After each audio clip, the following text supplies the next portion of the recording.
బంగారం వెండి పరిగెడుతున్నాయా? ఏదైనా పాజిటివ్ న్యూస్ ఉందనుకుంటారేమో. నిన్న మాట్లాడుకున్న పాజిటివ్ న్యూస్ కాకుండా కొత్త పాజిటివ్ అప్డేట్ ఏం లేదు. In fact negative update, bad news ఉంది. స్టిల్ గోల్డ్ అండ్ సిల్వర్ పెరుగుతున్నాయి. అసలు ఉంటున్న బ్యాడ్ న్యూస్ ఏంటి, గోల్డ్ అండ్ సిల్వర్ రిలేటెడ్ గా ఉంటున్న డేటా ఇవాళ మార్కెట్ అనాలిసిస్ లో మాట్లాడుకుందాం. స్పెషల్లీ ఆ బ్యాడ్ న్యూస్ ఏంటి, ఈ వీకెండ్ లో మనకు ఒక ఫైనల్ క్లారిటీ వస్తుందనేలా ఈక్విటీ మార్కెట్స్ కానీ గోల్డ్ అండ్ సిల్వర్ కానీ వెయిట్ చేస్తున్నాయా, దీని రిలేటెడ్ గా ఏదైనా అప్డేట్స్ ఉంటే ఎలా ఉండొచ్చు, ఈ పాయింట్స్ గురించి ఫస్ట్ మాట్లాడుకుందాం. తర్వాత యూపీఐ మీద ఛార్జీలు పడతాయి, యూపీఐ మీద డబ్బులు కట్టాలనేలా కాంగ్రెస్ నేత జయరాం రమేష్ గారు చేస్తున్న స్టేట్మెంట్స్ కి నిర్మలా సీతారామన్ గారు నిన్న అఫీషియల్ గా బదిలిస్తూ యూపీఐ మీద పడబోతున్న ఛార్జెస్ గురించి కొంత క్లారిఫికేషన్ ఇచ్చారు. దీని గురించి మాట్లాడుకుంటూ ఇవాళ బజాజ్ ఫైనాన్స్ ని, టాటా క్యాపిటల్ ని, ఎన్బిఎఫ్సి స్టాకుల్ని గమనించారా? ఎక్కువగా పడ్డాయి కదా.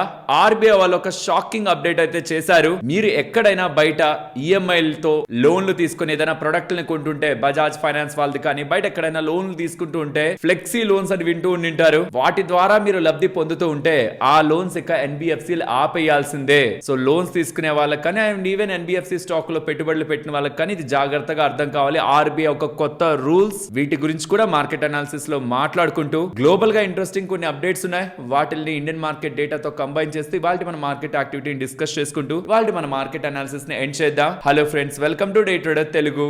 Good evening. And market related గా specially gold and silver related గా మాట్లాడుకునే ముందు ఈ మధ్య కాలంలో సిఏఎస్ వచ్చినప్పటి నుంచి నిఫ్టీ రిలేటెడ్ గా ఎలాంటి ఇంపాక్ట్ కనిపించింది అనేది ఇక్కడ మనం గమనిద్దాం. ఫస్ట్ తీసుకొచ్చినప్పుడు 184 పాయింట్లు, సుమారుగా 200 పాయింట్ల దగ్గర ఉండేది. తర్వాత 150, తర్వాత 55, తర్వాత 8 అండ్ ఇవాళ 16 పాయింట్ల దగ్గరగా తేడా మనకి 315 కి 330 కి కనిపించింది. పెద్ద ఇంపాక్ట్ కాకపోవచ్చు, 815 ఆర్ 20 పాయింట్స్ వరకు ఓకే, మేనేజబులే. కానీ ఈ క్యాష్ సిస్టమ్ రిలేటెడ్ గా వచ్చినప్పటి నుంచి ఎక్కువ ఫోకస్ ఎన్ఎస్సి రిలేటెడ్ గా ఉంది. నిన్న బిఎస్సి రిలేటెడ్ గా ఇప్పటి వరకు ఎప్పుడూ లేనంత మూవ్మెంట్ అనమాట. 170 పాయింట్స్ ఒక మూవ్మెంట్ కనిపించింది. పుట్స్ అన్ని జీరోలు అయిపోయాయి, దాని దగ్గరగా ఉన్నవి ఇందామనీలో 315 దగ్గర ఉన్నవి. సో నిన్న ఎవరైతే ఎక్స్పైరీ రిలేటెడ్ గా ట్రేడ్ చేశారో వాళ్ళందరూ కూడా ఇంపాక్ట్ అయ్యారు. అండ్ ఇవాళ ఏదైనా చేంజ్ ఉందా అంటే లేదు, 8 పాయింట్స్ మాత్రమే ఉంది. సో క్యాష్ సిస్టమ్ రిలేటెడ్ గా రీసెంట్ టైమ్స్ లో డెవలప్మెంట్ అయితే కొంత డెప్త్ పరంగా బెటర్ అవుతూనే ఉంది. బట్ స్టెబిలైజ్ అయినట్లయితే కనిపించట్లేదు. క్లియర్ స్టెబిలిటీ అయితే లేదు మార్కెట్ రిలేటెడ్ గా. అండ్ ఇక్కడ నుంచి కొంత టైం బ్యాక్ నుంచి మీకు చెప్తున్నాను,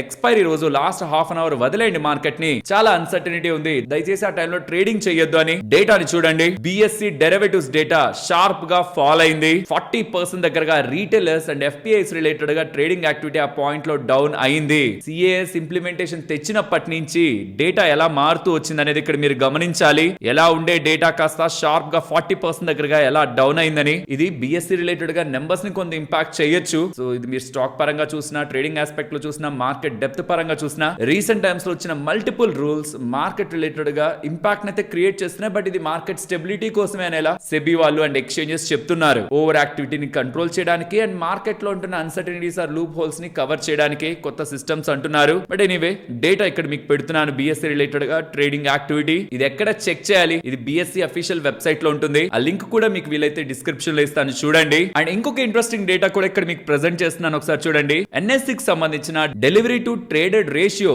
రికార్డ్ స్థాయిని హిట్ చేస్తుంది. 30.2% కి ఈ రీసెంట్ ఎండెడ్ ఫైనాన్షియల్ ఇయర్ లో వెళ్తూ ఉంది. దాని అర్థం ఏంటంటే 100 కోట్లకి ఎంటైర్ డే అంతా స్టాక్స్ ట్రేడ్ అయింటే అందులో 30 కోట్లకి డెలివరీకి వెళ్ళాయి. సో గతంలో ఎప్పుడు జరిగిందలా? ఈ మధ్య కాలంలో ఎప్పుడూ లేదు. 2001 నుంచి ఉంటున్న డేటాను చూసుకుంటున్నా, ఇది రికార్డ్ హై. సో ఈ మధ్య కాలంలో మార్కెట్స్ రిలేటెడ్ గా ఓవరాల్ జరుగుతున్న యాక్టివిటీలో డెలివరీ యాక్టివిటీ ఎక్కువ వెళ్తుంది, which is a good thing for markets పరంగా. గోల్డ్ అండ్ సిల్వర్ గురించి మాట్లాడుకోవాలి. ఇవాళ బంగారం 2%, వెండి 4% దగ్గరగా పెరిగింది. వెండిని పక్కన ఉంచుదాం, బంగారం గురించి మాట్లాడాలి. ఈవినింగ్ సడన్ గా గోల్డ్ ఈవెన్ సిల్వర్ కూడా కొంత పెరగడానికి కారణం అయితే యుఎస్ ఎకానమీ రిలేటెడ్ గా వచ్చిన జాబ్స్ డేటా. యుఎస్ ఎకానమీ 23,000 దగ్గరగా జాబ్స్ కోల్పోయిందనేలా డేటా వచ్చిందనమాట. యాక్చువల్లీ 80,000 దగ్గరగా జాబ్స్ యాడ్ అవుతుందని మార్కెట్ ఎక్స్పెక్ట్ చేసింది. బట్ ఎప్పుడైతే 80,000 జాబ్స్ రావడం కాస్త పక్కకు వెళ్లి 23,000 దగ్గరగా జాబ్స్ పోయాయని ఎలా మనకి డేటా అప్డేట్ అయిందో, ఎకానమీ వీక్ గా ఉందని ఎలా మనకి చెప్తుంది. దెన్ దాంతో రేట్ హైక్స్ ఉండవనే ఒక ఎస్టిమేషన్ ఆర్ ఒక సెంటిమెంట్ ఎవాల్వ్ అవుతుంది కదా. దాంతో రేట్ హైక్స్ ఉండవు. సో రేట్ హైక్స్ ఉండకపోతే గోల్డ్ అండ్ సిల్వర్ రిలేటెడ్ గా మంచిదని మనం చాలా సార్లు మాట్లాడుకున్నాం. ఇది ఈవినింగ్ సడన్ గా మీరు గమనించండి, చార్ట్ లో చూపించలేను నేను ప్రెసెంట్, కానీ మీరు చార్ట్ ఓపెన్ చేసి చూసారంటే సడన్ గా మీకు గోల్డ్ అండ్ సిల్వర్ ఈవినింగ్ ఒక టిక్ తో కొంత పెరుగుంటుంది. దానికి ముందు నుంచి పెరుగుంటుంది, బట్ ఈవినింగ్ సడన్ గా టిక్ వచ్చి ఉంటుంది. దానికి కారణం ఇవాళ ఈవినింగ్ అప్డేట్ అయిన ఈ డేటా. బట్ దానికి ముందు నుంచి కూడా ఇవాళ గోల్డ్ అండ్ సిల్వర్ లో కొంత ట్రాక్షన్ అయితే ఉంది. యాక్చువల్లీ సాటర్డే సండే వస్తుంది కదా, కదా, ఫ్రైడే అయిపోయింది, సాటర్డే సండే వస్తుంది. చాలా థింగ్స్ లైనప్ లో ఉన్నాయి. ఇరాన్ యుఎస్ రిలేటెడ్ గా మధ్యలో ఉమెన్ డీల్ చేస్తున్న ఎంటైర్ ఇష్యూ ఎలా సార్ట్ అవుట్ అవుతుంది, ఇరాన్ ఏం చెప్తుంది, యుఎస్ ఏం చెప్తుంది, ఏదైనా బిగ్ స్టేట్మెంట్స్ ఉంటాయా? ఈ ఫియర్ తో యాక్చువల్లీ న్యూట్రల్ ఆర్ కొంత అన్సర్టనిటీతో ఉండాలి, బట్ అలా లేదు. And apart from this update, ఇది గోల్డ్ రిలేటెడ్ గా మంచి అప్డేట్. ఇది కాకుండా కొన్ని ఉన్నాయి. లైక్ ఇక్కడ నిన్న కెవిన్ వార్ష్ ఒక ఇంపార్టెంట్ స్టేట్మెంట్ మార్కెట్స్ కి అయితే పంపించారు. That Kevin వార్ష్ US fed chairman, fed ఒక పాలసీస్ తోనే స్టిక్ అయింటాడు, బ్యాక్ క్లాష్ ని పట్టించుకోడు. అంటే మార్కెట్ కి రేట్ కట్ కావాలి, సో దట్ రేట్ కట్ చేయలేదు తనని చెప్పి వచ్చే ఆరోపణల్ని పట్టించుకోడు. ఫెడ్ చైర్మన్, ప్రెసెంట్ ఉన్న ఫెడ్ చైర్మన్ మార్కెట్ ఏం ఎక్స్పెక్ట్ చేస్తుందో ఆరు వేరే వాళ్ళు ఏం ఎక్స్పెక్ట్ చేస్తున్నారో, ట్రంప్ పంపించిన వ్యక్తిగా రేట్ కట్లు చేయాలి, మార్కెట్లను పెంచాలి, బంగారం వెండిని పెంచుకోవాలి, ఇవి కాదు. నేను ఫెడ్ రిలేటెడ్ గా నేను ఇన్ఫ్లేషన్ నే చూసుకుంటాను, దానికే నేను స్టిక్ అయింటాను.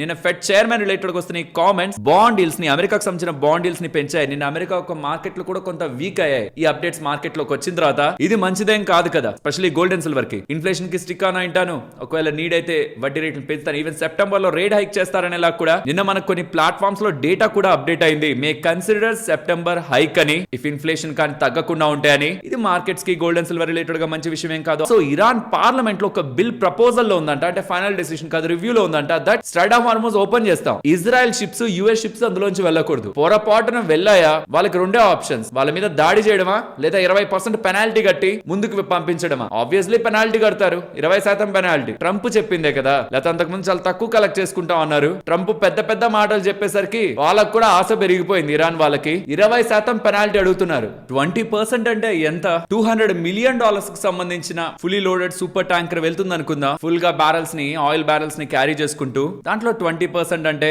$40 మిలియన్ దగ్గరగా, అంటే సుమారుగా ఒక 400 కోట్లు, 350 నుంచి 400 కోట్ల దగ్గరగా యుఎస్ వాళ్ళది, ఇజ్రాయెల్ వాళ్ళది షిప్స్ దగ్గర నుంచి కలెక్ట్ చేద్దామనేలా ట్రంప్ ఇచ్చిన సలహాతో, గతంలో ట్రంప్ వేసిన ప్లాన్ తో ఇప్పుడు ఇరాన్ వాళ్ళు ఫాలో అవ్వాలని చూస్తున్నట్లయితే అర్థమవుతుంది. ఇది కూడా మార్కెట్స్ కి మంచి విషయం కాదు. ఎందుకంటే స్ట్రైట్ ఆఫ్ హార్మోజ్ ను ఓపెన్ చేస్తాం, కానీ అమెరికా షిప్లు వెళ్ళకూడదు, ఇజ్రాయెల్ షిప్లు వెళ్ళకూడదు అంటే అమెరికాకి ఏంటి లాభం ఆ స్ట్రైట్ ఆఫ్ హార్మోజ్ ఓపెన్ అవడం వల్ల? కాబట్టి ఖచ్చితంగా వాళ్ళు రెసిస్ట్ చేస్తారు. సో ఇక్కడ ఏదో తిరిగి మళ్ళీ బ్యాక్ వచ్చేలా ఉందిలే అని ఎప్పుడైతే ఈ స్టేట్మెంట్స్ మనకు వచ్చాయో క్రూడ్ ఆయిల్ పెరిగిందనమాట. అక్కడ కూడా యాక్చువల్లీ గోల్డ్ పడుండొచ్చు, బట్ గోల్డ్ ఈ రీసెంట్ ఫ్యూ డేస్ నుంచి చూస్తే మార్కెట్ లో ఉన్న నెగిటివ్ అప్డేట్స్ ని రెసిస్ట్ చేస్తుంది, పాజిటివ్ అప్డేట్స్ కి రియాక్ట్ అవుతూ ఉంది. ఎందుకంటే ఫెడ్ చైర్మన్ రిలేటెడ్ వచ్చిన కామెంట్స్ గోల్డ్ కి బ్యాడ్, అక్కడ స్టెబిలైజ్ అయింది, స్లోగా పెరుగుతూ వచ్చింది. కానీ వాళ్ళు వచ్చిన జాబ్స్ డేటాతో మాత్రం సడన్ గా రియాక్ట్ అయింది. ఆల్సో ఈ ఇరాన్ యుఎస్ఏ రిలేటెడ్ గా వస్తున్న నెగిటివ్ అప్డేట్స్ తో క్రూడ్ ఆయిల్ పెరిగినా గోల్డ్ పడలేదు. సో అక్కడ కొంత రెసిలియన్స్ గోల్డ్ రిలేటెడ్ గా అయితే కనిపిస్తుంది. దీన్ని మనం అండర్లైన్ చేసుకోవాలి. ఆల్సో నిన్న నిర్మలా సీతారామన్ గారు ఒక కాంగ్రెస్ నాయకుడు చేస్తున్న కామెంట్స్ కి రెస్పాన్స్ ఇచ్చారనమాట.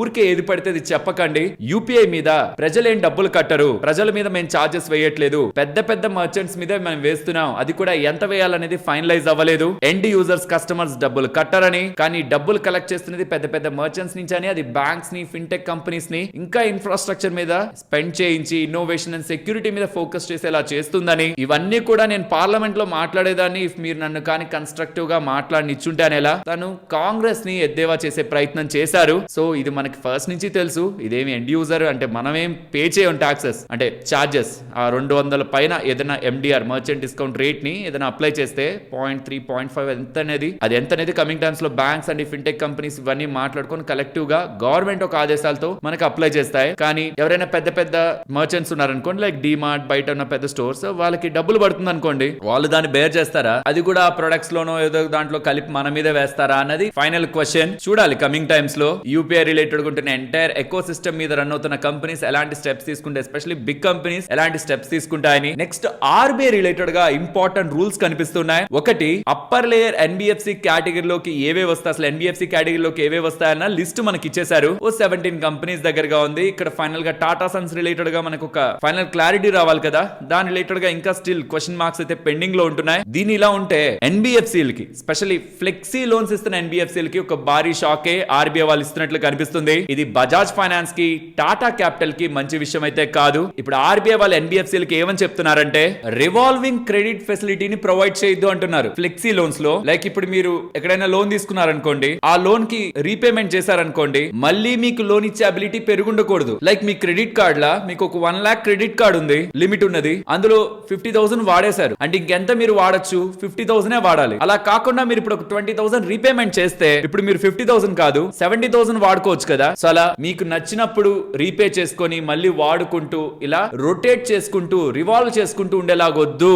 ఒక ఫిక్స్డ్ టర్మ్ ఫెసిలిటీనే ప్రొవైడ్ చేయండి. లోన్ తీసుకున్నారు, ప్రిన్సిపల్ కడుతుంటారు, ఫైనల్ గా వడ్డీ కట్టేస్తారు, లోన్ క్లోజ్ చేయండి, మళ్ళీ కొత్త లోన్ ఇవ్వండి. మళ్ళీ లోన్ తీసుకున్న తర్వాత మళ్ళీ కొంత కట్టాక మళ్ళీ దాంట్లోనే అలా తిప్పుకుంటూ ఉండొద్దు. ఈ క్రెడిట్ కార్డ్ రిలేటెడ్ గా బిజినెస్ లేకుండా ఉన్న వాళ్ళు ఇలాంటి పనులు చేయొద్దు అని ఇలాంటి స్టేట్మెంట్ చేయడం టాటా క్యాపిటల్ కి, బజాజ్ ఫైనాన్స్ కి స్పెషల్ గా పెద్ద ఇంపాక్ట్ ఉంటుంది. ఎలా ఉంటుంది అనేది నెంబర్స్ తో పాటు మాట్లాడుకుందాం. సో ప్రిన్సిపల్ కడితే ఇప్పటి వరకు ఈఎంఐ కార్డ్స్ ఉంటాయి బజాజ్ ఫైనాన్స్ కి సంబంధించింది, వాళ్ళు అసలు కడుతుంటే మళ్ళీ దాన్ని వాడుకొని ఇంకొంచెం లోన్ తీసుకునే ఫెసిలిటీ ఉండేది ఇప్పటి వరకు. ఇకపై అది ఉండదు. అంటే ప్రెసెంట్ ప్రపోజల్ పెట్టారు, కొద్ది రోజుల్లో అది రూల్స్ లోకి వస్తుంది. ఫ్లెక్సీ లోన్ స్ట్రక్చర్స్ ని ఇంపాక్ట్ చేస్తుంది. బజాజ్ ఫైనాన్స్ కి హైయెస్ట్ ఎక్స్పోజర్ ఉంది ఫ్లెక్సీ లోన్స్ రిలేటెడ్ గా. అండ్ ఇలా ఏవేవైతే అకౌంట్స్ ఉన్నాయో వాటి రిలేటెడ్ గా యాన్యువల్ మెయింటెనెన్స్ ఫీజు కూడా కలెక్ట్ చేస్తుంటారు బజాజ్ ఫైనాన్స్ వాళ్ళు. సో ఇది క్లోజ్ చేస్తుంటే మార్కెట్ షేర్ రిలేటెడ్ గానీ ఇంపాక్ట్ ఉంటుంది, బిజినెస్ పరంగానే ఇంపాక్ట్ ఉంటుంది, ఏయూఎం రిలేటెడ్ గానీ ఇంపాక్ట్ ఉంటుంది, and also cross selling related గానీ ఇంపాక్ట్ ఉంటుంది, and annual fee collection related గాను బజాజ్ ఫైనాన్స్ కి ఇంపాక్ట్ ఉంటుంది. కాబట్టి స్టాక్ ఈ అప్డేట్ తో ఇవాళ ఎక్కువగా పడింది.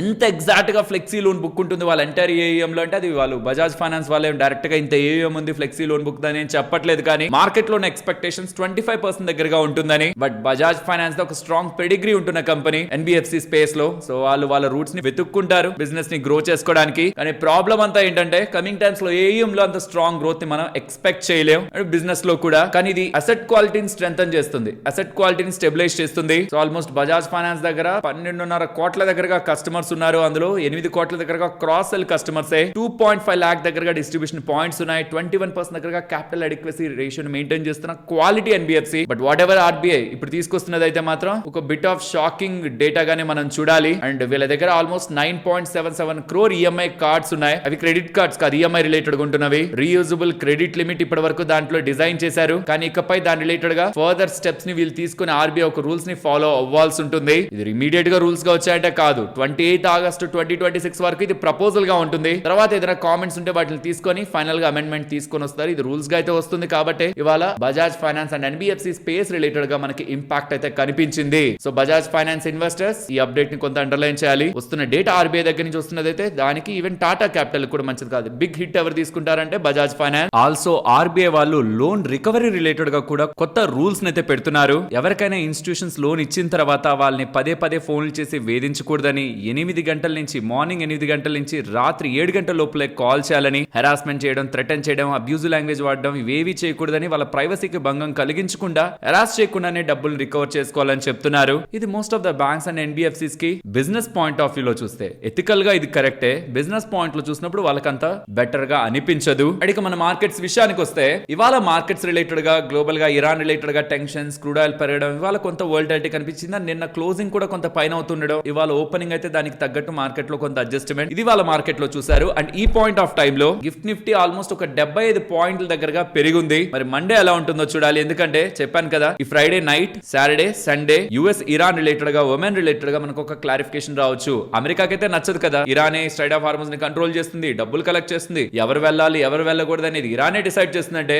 మరి ఇంత యుద్ధం చేసి ఏదో చేశానని ఇలా బయటకు చెప్పుకుంటున్న ట్రంప్ అవమానపడ్డా. కాబట్టి ఏదో ఒక యాక్షన్ తీసుకుంటానంటాడు, ఏదో దాడి చేస్తాడు, పవర్ ప్లాంట్స్ అంటాడు, బ్రిడ్జెస్ అంటాడు, న్యూక్లియర్ ఫెసిలిటీస్ అంటాడు, ఏదో ఒక మాట మాట్లాడే ప్రయత్నం అయితే చేస్తాడు. బట్ దానికి మార్కెట్ సర్ప్రైజ్ అవ్వట్లేదు. కానీ ఇరాన్ ఒక స్ట్రాటజీ చూసారా, నిన్నటి వీడియోలోకి వచ్చి చెప్పాను, హూతీస్ ని పంపించి సౌదీని లాక్ చేశారు. ఇటు పక్క నుంచి మేము యుఎస్ ని కూడా పంపించాం, ఇజ్రాయెల్ ని కూడా పంపించమని చెప్పి మేము అలౌ చేయం, స్ట్రైట్ ఆఫ్ హార్మోన్స్ ఓపెన్ అవుతామో యుఎస్ ని అలౌ చేయమని చెప్పి ఇరాన్ మీద యుద్ధం జరిగితే ఇంకా ఇలానే కంటిన్యూ అవుతుంది. కాబట్టి మాకు సంబంధించిన ఆస్తులు, ఫ్రోజన్ ఆస్తుల్ని వదిలేసేయండి, మా రిలేటెడ్ గా పెట్టిన శాంక్షన్స్ ని, మేము ఆయిల్ అమ్ముకోవడానికి కావాల్సిన ఏదైతే పాత్ ఉందో దాన్ని క్లియర్ చేయండి, అప్పుడు మేము మిమ్మల్ని అక్కడి నుంచి వదులుతామనేలా యుఎస్ కి ఇప్పటికీ కూడా, యుఎస్ ని స్టిల్ ఇప్పటికీ కూడా చోక్ పాయింట్ లోనే పట్టుకొని ఇరాన్ కూర్చొని ఉంది. ఒకవేళ ఒమన్ తో మాట్లాడి స్ట్రైట్ ఆఫ్ హార్మోన్స్ ఓపెన్ అయినా ఇక్కడ హూతీస్ సౌదీస్ మీద అటాక్ చేయడం, ఇక్కడ నుంచి యుఎస్ వాళ్ళని పంపించనని చెప్తుండడం, గ్రిప్ ఇంకా ఇరాన్ చేతుల్లోనే ఉంటుంది. స్ట్రైట్ ఆఫ్ హార్మోన్స్ ఓపెన్ అయిపోతే ఇంకా ఇరాన్ చేతుల్లో ఏముంటుందని అనుకున్నాం. వాళ్ళు రైట్ వే లోనే థింక్ చేస్తున్నారు, స్ట్రాటజిక్ గా ఇష్టం వచ్చినట్లు మాట్లాడకుండా ఎక్కడ ప్రెస్ చేయాలో యుఎస్ కి, ఎక్కడ ప్రెస్ చేస్తే పెయిన్ వస్తుందో ఆ పెయిన్ పాయింట్స్ అన్నిటిని ప్రాపర్ గానే పెట్టుకొని కూర్చో ఉన్నారు. సో కాబట్టి మార్కెట్స్ అంత ఈజీగా ఇది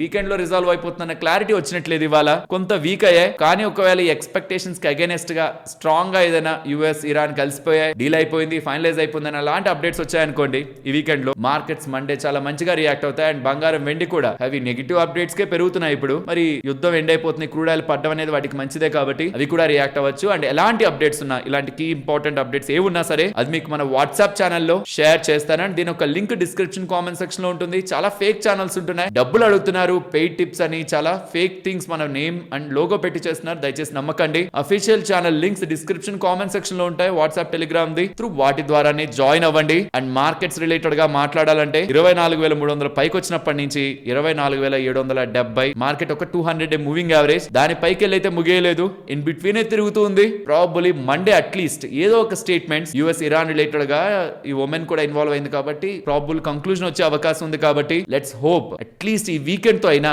నెలల నుంచి కంటిన్యూ అవుతున్నది. ఆల్మోస్ట్ 161 డేస్ ఎపిసోడ్ ఇది. మన మార్కెట్ అనాలిసిస్ కాదు, యుఎస్ ఇరాన్ రిలేటెడ్ గా జరుగుతున్న కాన్ఫ్లిక్ట్. అట్లీస్ట్ ఆ సీరియల్ అక్కడనే ఎండ్ అవ్వాలని కోరుకుందాం. అండ్ ఎఫ్ఐఎస్ కి సంబంధించిన సెల్లింగ్ డేటా ఇక్కడ మీరు క్లియర్ గా గమనించవచ్చు. ఇవాళ 480 crore దగ్గరగా మార్కెట్ లో వాళ్ళు బయర్స్ గా ఉన్నారు. అన్ని ఎక్స్చేంజెస్ డేటానే. అండ్ మార్కెట్ లో వాళ్ళ షార్ట్స్ 86% దగ్గరగా ఉన్నాయి. షార్ట్స్ కూడా కవర్ అవుతున్నాయి. థింగ్స్ అన్ని కొంత బెటర్ గానే టర్న్ అవుట్ అవుతున్నట్లే కనిపిస్తుంది. లెట్స్ హోప్ అట్లీస్ట్ ఈ వీకెండ్ లో అయినా ఒక possible solution US Iran conflict related గా రావాలని. ఫ్రెండ్స్, ఇలా మార్కెట్ లో ఉంటున్న టోటల్ ఇన్ఫర్మేషన్ ని సింప్లిఫై చేస్తూ వీడియో మీ ముందుకు తీసుకురావడానికి మేము ఎఫర్ట్స్ ని ప్రాపర్ గా పెట్టామని మీరు అనుకుంటే మన వీడియోని లైక్ చేస్తూ పెడుతున్న ఎఫర్ట్స్ ని ఎంకరేజ్ చేయండి. ఫస్ట్ సుజలాన్ గురించి మాట్లాడుకోవాలి. ఇవాళ మీరు చాలా ప్లాట్ఫామ్స్ లో సుజలాన్ రిలేటెడ్ గా అప్డేట్ ని చూసే ఉంటారు. యుఎస్ కోర్టు వాళ్ళు ట్రంప్ విధించిన ఫ్రీజ్ ని లిఫ్ట్ చేశారు అని విండ్ ప్రాజెక్ట్స్ రిలేటెడ్ గా. ఇది సుజలాన్ ఇవాళ పెద్దగా మూవ్ చేయకపోతున్నా ఇది డెఫినెట్లీ మనం ఫోకస్ చేయాల్సిన విషయమే. ఎందుకంటే గతంలో యుఎస్ గవర్నమెంట్ కొత్త onshore wind projects related గా గతంలో యుఎస్ ప్రభుత్వం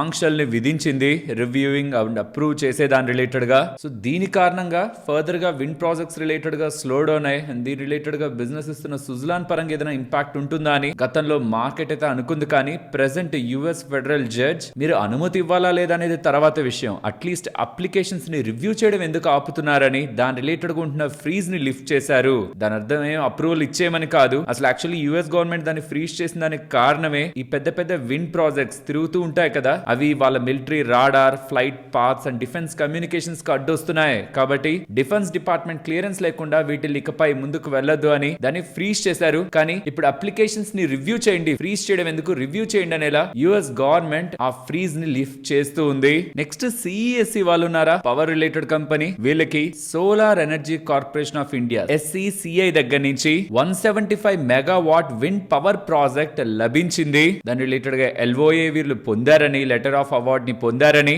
అండ్ ఈవెన్ దీన్ని ఎస్టాబ్లిష్ చేసిన తర్వాత 25 years of power supply related గా వీళ్ళకి అగ్రిమెంట్ కూడా, పవర్ పర్చేస్ అగ్రిమెంట్ కూడా కుదిరినట్టు ₹3.85 per kilowatt వీళ్ళు చార్జ్ చేస్తారని ఈ డీల్ ని వీళ్ళు ఎక్స్చేంజెస్ కి అప్డేట్ చేస్తున్నారు. Long term deal 25 years related గా కమిట్మెంట్ కూడా వీళ్ళకి SECI దగ్గర నుంచి బిజినెస్ రూపంలో అందుతూ ఉంది. అండ్ సేమ్ SECI వాళ్ళ దగ్గర నుంచి పవరికా అనే కంపెనీ కూడా 100 megawatt wind power project related గా గుజరాత్ లో డీల్ అయితే కుదిరింది. సేమ్ ప్రైజే ₹3.85 per kilowatt. CESC వాళ్ళకి ఎలాంటి రేట్ ఇచ్చారు, వీళ్ళకి కూడా అలాంటి రేటే 25 years కి గాను SECI వాళ్ళు ఒప్పందం కుదుర్చుకొని లెటర్ ఆఫ్ అవార్డ్ అయితే ఇష్యూ చేశారు ఈ రెండు కంపెనీస్ కి. నెక్స్ట్ ఇంపార్టెంట్ అప్డేట్ మాట్లాడుకోవాలి. చాలా ప్లాట్ఫామ్స్ డిజిటల్ గోల్డ్ లో ఇన్వెస్ట్ చేయండి అని చెప్తూ ఉంటారు. కానీ ఇన్ఫాక్ట్ మీరు పెడుతున్న డబ్బులు బ్యాక్ అసలు గోల్డ్ ఉండదు అనమాట, రెగ్యులేటెడ్ ప్రొడక్ట్ కాదది. కాబట్టి గవర్నమెంట్ ఒక కొత్త frame work digital gold related గా తీసుకురావాలనుకుంటుంది. దట్ ఎవరెవరైతే డిజిటల్ గోల్డ్ ఇన్వెస్ట్ చేస్తారో, ప్లాట్ఫామ్స్ ఉంటాయి కదా డబ్బులు కలెక్ట్ చేస్తున్న ప్లాట్ఫామ్స్, అవి ఖచ్చితంగా దాని బ్యాక్ ఫిజికల్ గోల్డ్ ని ఉంచేలా, దాని బ్యాక్ ఒక గ్యారంటీ ఉండేలా ఒక రెగ్యులేషన్ ని తీసుకురావడానికి గవర్నమెంట్ ప్రయత్నిస్తున్నట్లయితే కనిపిస్తుంది. ఇప్పుడు షేర్ చేసిన ఇన్ఫర్మేషన్ మీకు వాల్యుబుల్ గానే అనిపించిందా? అనిపిస్తే మన వీడియోని తప్పకుండా లైక్ చేయండి. జే కుమార్ ఇన్ఫ్రా వాళ్ళు ఉన్నారు కదా, వీళ్ళకి ఒక కాంట్రాక్ట్ క్రికెట్ స్టేడియం రిలేటెడ్ గా లభించింది. బెంగళూరులో కన్స్ట్రక్ట్ చేస్తారట. ఇది 990 crores విలువ చేసే ఆర్డర్. ఒక క్రికెట్ స్టేడియం రిలేటెడ్ గా, ఇంటర్నేషనల్ క్రికెట్ స్టేడియం అంట. అండ్ ఈ ఆర్డర్ ని వీళ్ళకి ఇచ్చింది కర్ణాటక హౌసింగ్ బోర్డ్ వాళ్ళు. Interesting order. So international cricket stadium బెంగళూరులో అయితే రాబోతుంది. ఫర్దర్ గా టెక్స్మాకో రైల్ అండ్ ఇంజనీరింగ్ గురించి మాట్లాడుకోవాలి. వీళ్ళు స్కోడా డిజిటల్ అనే వాళ్ళతో MOU ని కుదుర్చుకొని రైల్వే రిలేటెడ్ గా డిజిటలైజేషన్ సొల్యూషన్స్ పరంగా వర్క్ చేస్తారనేలా అప్డేట్ చేశారు. ఇప్పటికి దీంట్లో ఏది పెద్దగా ఇన్వాల్వ్ అవ్వలేదు. కానీ ఇఫ్ ఇన్ కేస్ వీళ్ళ పార్ట్నర్షిప్ లో డిజిటలైజేషన్ రిలేటెడ్ గా ఏదైనా ఇంట్రెస్టింగ్ సొల్యూషన్స్ ని కానీ వీళ్ళు ఫైండ్ అవుట్ చేయగలుగుతుంటే అది లాంగ్ టర్మ్ విజిబిలిటీ రెవెన్యూ పరంగా తీసుకొస్తుంది. యూజువల్లీ ఇలాంటి డెవలప్మెంట్స్ మార్కెట్ న్యూట్రల్ గా చూస్తుంటుంది. బట్ దీని రిలేటెడ్ గా నెక్స్ట్ వచ్చే అప్డేట్స్ ఉంటాయా, అది మార్కెట్ ఇంట్రెస్టింగ్ గా చూసేది. ఎవరైనా ఇన్వెస్టర్స్ ఉంటుంటే వీళ్ళిద్దరు పార్ట్నర్షిప్ MOU స్కోడా డిజిటల్ వాళ్ళది, టెక్స్మాకో రైల్ వాళ్ళది. నెక్స్ట్ ఫర్దర్ అప్డేట్స్ రిలేటెడ్ గా ట్రాక్ చేయాలి. ఆల్సో L&T వాళ్ళు, లార్సన్ అండ్ టూబ్రో వాళ్ళు ఉన్నారా, వీళ్ళకి ఒక మేజర్ కాంట్రాక్ట్ 5,000 to 10,000 crores విలువ చేసే కాంట్రాక్ట్ లభించిందని ఎక్స్చేంజెస్ కి చెప్తున్నారు. ఇది ఓఎన్జీసీ దగ్గర నుంచి లభించిన ఆర్డర్ అని మెన్షన్ చేశారు. అండ్ మన డిఫెన్స్ రిలేటెడ్ ఒక ఇంట్రెస్టింగ్ అప్డేట్ మీకు షేర్ చేయాలి.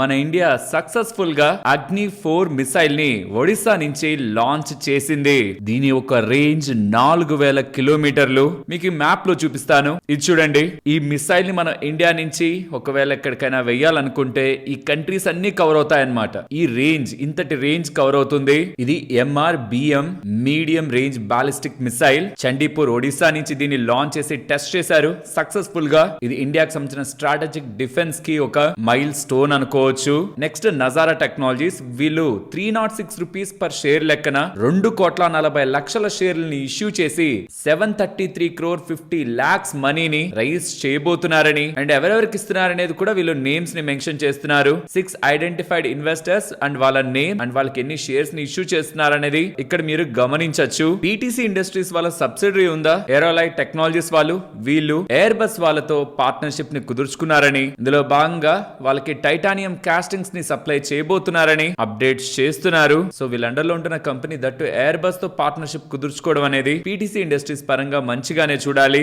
న్యూక్లియస్ సాఫ్ట్వేర్ రిలేటెడ్ గా ఒక ఇంట్రెస్టింగ్ అప్డేట్ కనిపిస్తుంది. వీళ్ళు వియత్నాం మార్కెట్ ని టార్గెట్ చేస్తూ AI powered lending and transaction banking ని ఎఫ్పిటి కార్పొరేషన్ వాళ్ళతో కలిసి వియత్నాం లో అందించనున్నారని అప్డేట్ చేస్తున్నారు. నెక్స్ట్ అర్బన్ కంపెనీ గురించి మాట్లాడుకోవాలి. వీళ్ళకి ఒక కొత్త వాటర్ ప్యూరిఫైయర్ విత్ 3 year వారంటీతో లాంచ్ చేస్తున్నారు. నేటివ్ M3 Pro అని. సో 3 year అన్కండిషనల్ వారంటీ ఉంటుందని, long life filters, app enabled monitoring ఉంటుందని, విత్ స్టార్టింగ్ ప్రైస్ 22,000 అనేలా urban company website and app లో ఇది అవైలబుల్ గా ఉంటుందని వీళ్ళు అప్డేట్స్ చేశారు. నెక్స్ట్ నెంబర్స్ గురించి మాట్లాడుకుందాం. First Titan numbers, solid margin expansion కనిపిస్తుంది. సింపుల్ ఈ మార్జిన్ ఎక్స్పాన్షన్ తో వీళ్ళ ప్రాఫిట్స్ ఎక్స్పెక్టెడ్ కంటే అబౌవ్ గ్రో అవుతున్నాయి. ఒకసారి నెంబర్స్ చూడండి. రెవెన్యూ జస్ట్ 29%, బట్ చెప్పాను కదా మార్జిన్ ఇయర్ ఆన్ ఇయర్ లో 11% నుంచి 13.5% కి ఇంప్రూవ్ అవడం కారణంగా ప్రాఫిట్ 63% గ్రో అయ్యాయి. క్వార్టర్ ఆన్ క్వార్టర్ కంపారిజన్ అంత వైబుల్ కాదు, ఎందుకంటే లాస్ట్ క్వార్టర్ లో వీళ్ళకి ఎక్సెప్షనల్ గెయిన్ 51 crore ఉంది. ఈవెన్ మీరు అది పెట్టి చూసినా సరే క్వార్టర్ ఆన్ క్వార్టర్ లో కూడా 51% గ్రోత్ మనకి ప్రాఫిట్ లో కనిపిస్తుంది. సో అదర్ ఇన్కమ్ ఈసారి కొంత ఎక్కువ వచ్చింది కదా ఇయర్ ఆన్ ఇయర్ లో, అంటే క్వార్టర్ ఆన్ క్వార్టర్ కంటే తక్కువ ఈసారి అదర్ ఇన్కమ్ వస్తున్నా 51% growth on quarter and year on year other income ని తీసి చూసినా సరే స్ట్రాంగ్ బేస్ లైన్ ఎఫెక్ట్ ఉంటుంది. కాబట్టి ఇయర్ ఆన్ ఇయర్ లో కూడా గుడ్ గ్రోత్ మనకి నెంబర్స్ లో కనిపిస్తూ ఉంది. ఓవరాల్ మంచి నెంబర్స్. స్టాక్ లైఫ్ టైం హైలోనే ఉంది, వాల్యుయేషన్స్ అలానే ఉన్నాయి. కాబట్టి కొన్నిసార్లు స్ట్రాంగ్ గా హై వాల్యుయేషన్స్ లో ఉంటున్న కంపెనీస్ మంచి సాలిడ్ నెంబర్స్ ని పోస్ట్ చేస్తే అవి ఆ వాల్యుయేషన్స్ నుంచి కూల్ ఆఫ్ అవడానికి కూడా టైం పడుతుంది. అండ్ అవే హైయర్ వాల్యుయేషన్ లోనే చాలా ధర వరకు ట్రావెల్ కూడా చేస్తూ ఉంటుంది స్టాక్. అండ్ ఎంతమంది టైటాన్ ని మీ పోర్ట్ఫోలియోస్ లో హోల్డ్ చేస్తున్నారు? నెక్స్ట్ ఇంద్రప్రస్థ మెడికల్ కార్పొరేషన్ గురించి మాట్లాడుకోవాలి. ఎంటైర్ హాస్పిటల్ స్టాక్స్ లో మీరు గమనిస్తే ఇది ఆల్మోస్ట్ ఒక 10-11 P దగ్గరగా ట్రేడ్ అవుతూ ఉంటుంది అనమాట. బికాస్ ఇది గవర్నమెంట్ అండర్ లో ఉండి కొంత మాత్రమే అపోలో రిలేటెడ్ గా వాటా ఉంటుంది. ఆల్మోస్ట్ 20-22% దగ్గరగా అపోలో దగ్గర వాటా ఉంటుంది. నెంబర్స్ చూడండి. రెవెన్యూ 11%, మార్జిన్ 19.65% వస్తుండడం, ప్రాఫిట్స్ 8.5% దగ్గరగా గ్రో అయ్యాయి. నెంబర్స్ ఏం మీకు సాలిడ్ గ్రోత్ ఉండదు, బట్ రీసెంట్ టైమ్స్ లో బానే పడింది కదా ఈ హాస్పిటల్. ఆల్మోస్ట్ ఒక 620 దగ్గరగా ఉండేది అనుకుంటా, వరుసగా పడుతూ 350 వరకు వచ్చింది. కాబట్టి ఈవెన్ దో నెంబర్స్ స్లైట్లీ కొంత బెటర్ గా ఉన్న స్టాక్ ఇవాళ మంచిగా రియాక్ట్ అయింది. ప్రాబ్లం అంతా గవర్నమెంట్ అండర్ లోనే స్టిల్ ఉంటుండడం, ఇది ఎప్పుడు అపోలో వాళ్ళు ఎక్వైర్ చేస్తారన్న క్లారిటీ లేకపోతుండడమే స్టాక్ ఈ వాల్యుయేషన్ లో ట్రేడ్ అవడానికి ప్రధానమైన కారణం. నెక్స్ట్ SBI గురించి మాట్లాడుకోవాలి. SBI వాళ్ళ ప్రాఫిట్స్ ఇయర్ ఆన్ ఇయర్ లో 10% దగ్గరగా గ్రో అయ్యాయి. అండ్ అసెట్ క్వాలిటీ స్టేబుల్ గా గ్రాస్ NPS ని 1.47% దగ్గరగా మెయింటైన్ చేశారు. నెట్ ఇంట్రెస్ట్ ఇన్కమ్ 15% పెరిగింది. Loan growth 18%, deposit growth 10%. Overall market expectations కంటే నెంబర్స్ బానే ఉన్నాయి. కానీ ఇక్కడ ప్రాబ్లం అంతా కూడా వీళ్ళ డిపాజిట్ గ్రోత్ 10% దగ్గరగా ఉంది, వెరాస్ అడ్వాన్సెస్ గ్రోత్ 18% దగ్గరగా ఉంది. సుమారుగా ఒక 90% గ్యాప్ కనిపిస్తుంది. ఇదే లాంగ్ టర్మ్ లో వెళ్తూ ఉంటే ముందుకి net interest margin expansion and profitability related గా అంత ఎక్కువ ఎక్స్పెక్టేషన్స్ ని మనం చూడలేం. మరి దీన్ని ఎలా బ్యాలెన్స్ చేస్తారు చూడాలి. ఓవరాల్ ఈ క్వార్టర్లీ నెంబర్స్ బానే ఉన్నాయి. పరాస్ డిఫెన్స్ వాళ్ళ నెంబర్స్ చూడండి. రెవెన్యూ 37% గ్రో అయింది. మార్జిన్ ఇంప్రూవ్ అవడం కారణంగా ప్రాఫిట్ 43% గ్రో అయింది. ఓవరాల్ మార్కెట్ ఎక్స్పెక్టేషన్స్ కంటే బెటర్ గానే ఉన్నాయి. And even Goldiam international numbers ని మీరు అబ్జర్వ్ చేశారంటే year on year and quarter రెండిట్లోనూ స్ట్రాంగ్ సెట్ ఆఫ్ నెంబర్స్ ని వీళ్ళు డెలివర్ చేశారు. బట్ ఈసారి రెవెన్యూస్, మార్జిన్, ప్రాఫిట్ ఇదంతా ఒక లెక్క. అండ్ బాటమ్ లైన్ కి వచ్చేసరికి అదర్ ఇన్కమ్ దగ్గర మీరు చూస్తే year on year and sequential గా కూడా క్వార్టర్ లో కూడా స్ట్రాంగ్ అదర్ ఇన్కమ్ ఇంప్రూవ్ అయింది అనమాట. So in the face of numbers profit 120% grow అయింది, రెవెన్యూ 42% గ్రో అయిందని ఎలా కనిపిస్తుంది. But other income last time 6 crore crore దగ్గరగా ఉంటే ఇప్పుడు 38 crore దగ్గరగా ఉంది. సో కాబట్టి వీళ్ళ అదర్ ఇన్కమ్ ని తీసి మనం నెంబర్స్ ని చూడాలి. అప్పుడు ఇంతలా మనకి గ్రోత్ ఉండదు, బట్ స్టిల్ ఆ గ్రోత్ కూడా మార్కెట్ ఎక్స్పెక్టేషన్స్ కంటే మంచిగా ఉంటున్నట్టే. Overall strong numbers. Next Ola electric గురించి మాట్లాడుకోవాలి. ఓలా ఎలక్ట్రిక్ నెంబర్స్ ని మీరు గమనించారంటే లాసెస్ నేరో అవుతున్నాయి. ఇయర్ ఆన్ ఇయర్ లో 428 crore లాస్ట్ టైం లాస్ ఉంటే ఇప్పుడు 336 crore లాస్ తగ్గుతుంది. కానీ రెవెన్యూ కూడా బిజినెస్ కూడా 45% దగ్గరగా ఫాల్ అయింది ఇయర్ ఆన్ ఇయర్ లో. బట్ క్వార్టర్ ఆన్ క్వార్టర్ లో 72% ఇంప్రూవ్ అయింది. Margins last year same time కంటే కూడా ఇప్పుడు వీక్ మార్జిన్స్ ని వీళ్ళు మెయింటైన్ చేస్తున్నారు. అండ్ అదర్ ఇన్కమ్ కూడా last quarter and last year same time తో కూడా డిక్రీజ్ అయింది. అండ్ వీళ్ళ సేల్స్ అండ్ సర్వీస్ నెట్వర్క్ ని ఇంప్రూవ్ చేసుకోవడానికి వీళ్ళు ప్రయత్నాలు స్ట్రాంగ్ గానే చేస్తున్నట్లు కనిపిస్తుంది. కస్టమర్స్ ఉన్నారు, వాళ్ళ దగ్గర నుంచి మంచి పేరు తెచ్చుకుంటే బిజినెస్ పెరుగుతుంది, రెవెన్యూ పెరుగుతుంది. లెట్స్ హోప్ మేనేజ్మెంట్ ఆ సైడ్ అడుగులు వేయాలని. లైక్ ఇప్పటి వరకు డైరెక్ట్ గా కస్టమర్ ఆర్డర్ పెట్టుకుంటే డెలివరీ వెళ్ళిపోయేది కదా, ఇక్కడ నుంచి అలా కాకుండా మనకి బయట డీలర్ నెట్వర్క్స్ ఎలా ఉంటాయి ఆ మోడల్ లోకి వీళ్ళు వెళ్ళాలనుకుంటున్నారు. బట్ నెంబర్స్ మాత్రం ఎక్స్పెక్టేషన్స్ కంటే వీక్ గానే ఉన్నాయి. శివాలిక్ బై మెటల్స్, ఈ కంపెనీ పేరు గుర్తుందా? ఛానల్ ని చాలా టైం బ్యాక్ నుంచి ఫాలో అవుతున్న వాళ్ళకి మాత్రమే ఈ పేరు తెలుసుండొచ్చు. ఒకప్పుడు చాలా టైమ్స్ దీని బిజినెస్ గురించి మనం మాట్లాడుకున్నాం. After 2 years of pain point, అంటే పెద్దగా గ్రోత్ ని ఈ మధ్య కాలంలో డెలివర్ చేయలేదు, కానీ ఈసారి చాలా మంచి నెంబర్స్ ని డెలివర్ చేశారు. కాబట్టి ఇవాళ పెరుగుతూ ఆల్ టైమ్ హై కి కంపెనీ వెళ్ళింది. Interesting numbers. రెవెన్యూలో 33% solid growth, margin expansion and profitability side కూడా 45% దగ్గరగా గ్రోత్ ని వీళ్ళు కనబరిచారు. నెక్స్ట్ ఎలక్ట్రానిక్స్ స్మార్ట్ ఇండియా గురించి మాట్లాడుకోవాలి. మంచి గ్రోత్ కనిపించింది వీళ్ళ నెంబర్స్ లో. ఇయర్ ఆన్ ఇయర్ లో 39% revenue growth, margins last time 6% దగ్గరగా ఉంటాయి, ఈసారి 10% దగ్గరగా ఉన్నాయి. కాబట్టి ప్రాఫిట్స్ కూడా 458% గ్రో అయ్యాయి. అదర్ ఇన్కమ్ లో ఏం జంప్ లేదు మనకి. కాబట్టి ఇవి స్ట్రైట్ అవే మంచి నెంబర్స్ గానే చూడాలి. వెరాజ్ మీరు క్వార్టర్ ఆన్ క్వార్టర్ లో కంపేర్ చేసినప్పుడు మాత్రం లాస్ట్ క్వార్టర్ లో 4 crore ఎక్సెప్షనల్ గెయిన్ ఉందనేది చూసుకోవాలి. Even Samvardhana mothers and international వాళ్ళ నెంబర్స్ కూడా ఇయర్ ఆన్ ఇయర్ లో రెవెన్యూ 16% గ్రో అయింది. మార్జిన్స్ లాస్ట్ టైం తో పోలిస్తే ఇంప్రూవ్ అవడం కారణంగా